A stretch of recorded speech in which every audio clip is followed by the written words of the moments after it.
first off, I wasn't always like this.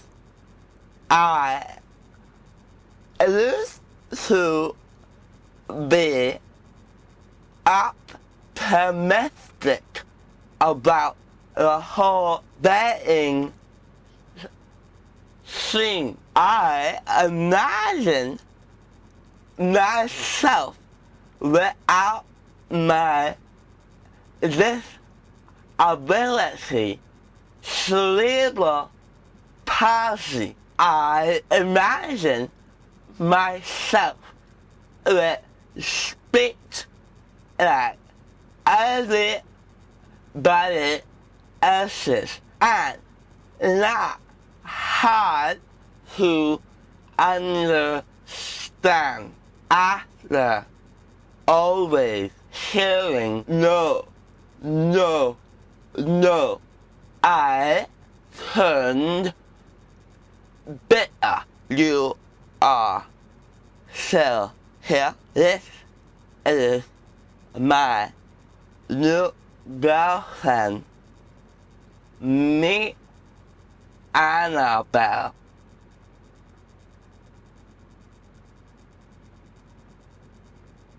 I admire meeting women, act of women.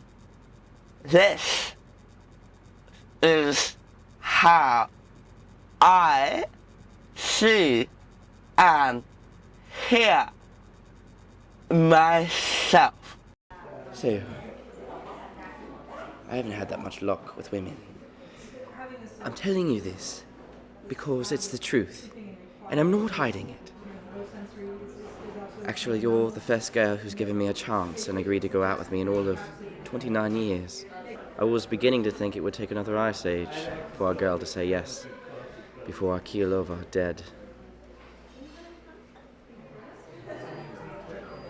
No, I mean a real, genuine yes. Not a yes as in yes, I'm saying yes because I pity you in your miserable situation, and I'm saying yes because I don't give one shit about you, but I pretend that I do because I want to lead you on, knowing that as soon as I get back to your place, I'm going to go tell you that I'm going out for a smoke, but instead go fuck your friend upstairs, who is way more attractive than you in every possible way, then coming back down and pretending that it never happened.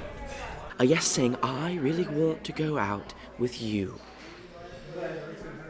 Anyway, I've always been kind of an outcast in general, you know, and I think it's because I look kind of different, but that doesn't mean I should be automatically crossed off the list and tossed into a heap of rubbish in a basement that a cat would much rather choke on a furball than come near. I just want someone to understand and date me for crying out loud and not turn away in revulsion like I'm some corpse who just so happens to have blood pumping through his veins, because that's basically what happens every single time. It's like clockwork. People always fear inevitability of death. More and more people are developing mean world syndrome, a syndrome in which when people watch more and more TV, the media tells them that it's a dangerous world out there, and that the likelihood of them being shot or stabbed is very, very high. The reality is that most people die not from something lurking in the shadows, but from their own lifestyle. Take my smoking, for example. The more I smoke, the more likelihood I have of developing lung cancer.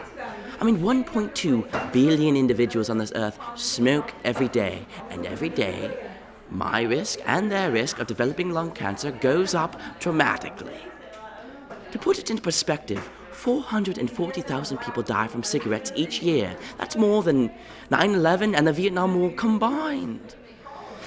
And so, in the end, we're all just exterminating our own creation and convincing people like me that it's an acceptable pastime. But where was I? So this other time, I'm out with this girl named Megan, and she's the kind of girl that wears these ridiculous Ugg boots, going on with the latest trend or fashion in order to fit in with the crowd, because in the back of her mind, she's very self-conscious and hasn't quite found herself yet.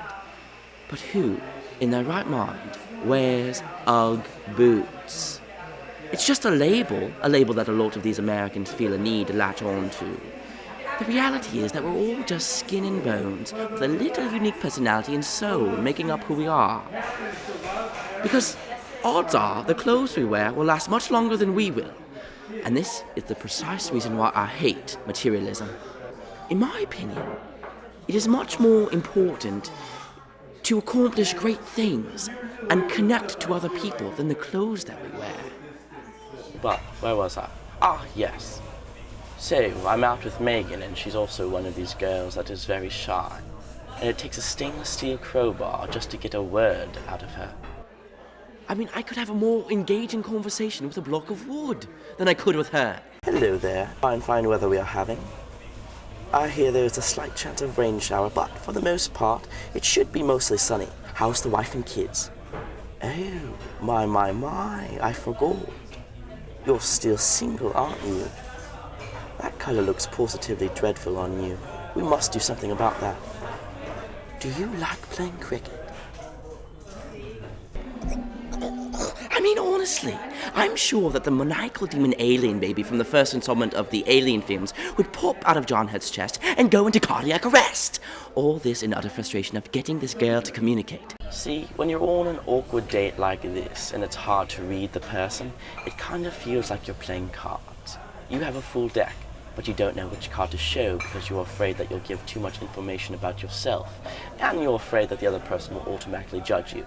It's simply a balancing act. Finally, she says, Well, you want to know about me? Well, I guess my father's a computer programmer, my mum's a writer, and I guess I'm interested in songwriting. now this is all well and good, but it's nothing interesting because she's talking like she's reading off a list. Now, if I'm going to get involved with a woman, I want to talk about big ideas, outside the box social issues, getting away from the individual state of mind. So, to make the conversation more interesting, I bring up the topic of abortion. How do you feel about abortion? I mean, where do you stand on the issue? What? Lifeless infants killed by their own mother that could have had a long, healthy life cut short by one person's decision because of some emotional trauma brought on by some worthless brute, or the actions of impulsive young people who do not think before they act. How do you feel about this topic? You are completely ignorant. Have you ever considered the difficulties of raising a child when you're a single mother? Who are you, or anyone, to think that they could have any say over what happens? I can't believe this. How dare you bring this up and think the way you do, especially when you just met me. Bad idea. Never do this on a first date. So by now you're probably wondering what it is I do for a living. Well, when I'm not going on about my failed attempts with women, I'm a writer. Imagine that, right? I write assuming that the written word is still read and understood, which is very rare. Clearly, one doesn't have to be intelligent to put a piece of work into this commercial capitalist society, or for that matter, be the commander-in-chief of a country who can't even spell the word nuclear. It's spelled N-U-K-L-E-A-R, right? Got to love conservatives. I write not about day-to-day life, but about things that really matter. For example, AIDS, cancer, and what it's doing to whole families, children, and what we can do to take action. I write about homelessness, healthcare, subsidized housing. I tend to focus on minorities because they're the group that needs the most attention and have the most issues that need to be addressed. But yet, no one listens because everyone wants to stay in their own comfort zone and is afraid to venture out. That or they're all just heartless bastards. But that's besides the point.